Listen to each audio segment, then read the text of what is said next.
छुछुंदर के सर पे ना भाई चमेली। थंबनेल में हमने ऐसा लिखा है, लेकिन मालूम है हम काहे ऐसे लिखले बानी? काहे कि एकदम सूट करत ताटे दूगो चमर चुट्टा सन पर।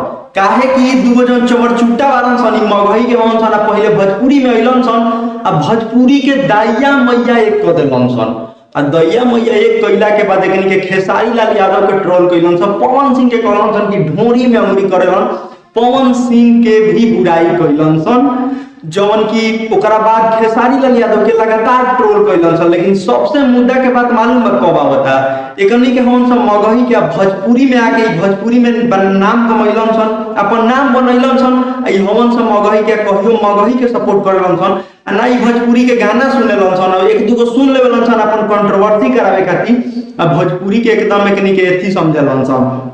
सबसे मजेदार बात आवेला कि खेसारी लाल यादव के सबसे ज्यादा ट्रोल करलन सन, पवन सिंह के भी पहले कइलन सन, लेकिन जब देखलन सन कि अब यहाँ कुछ दाल गले वाला नहीं थे, अब हमार मार्केट नीचे जाता तो पवन सिंह के चाटे के शुरू कर देलन सन। इतना चटलन सन कि पवन भैया के अभी एगो कुछ दिन पहले 2-3 दिन होता एगो पटना में तीर गाना के प्रमोशन रख, जहाँ मगही जवान सन के बोलैले रहन, सम्मानित भी कइलन आ सम्मानित कइला के बाद मालूम बा एकनी के का हो गइल बा? ई कहावत जौन अभी थंबनेल में लौकल ह कि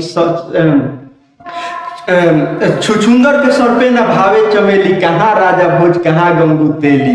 तो ई गंगू तेली हमन सब मगही जवान के भोजपुरी में आके राजा भोज बने के चाहता रहन सन।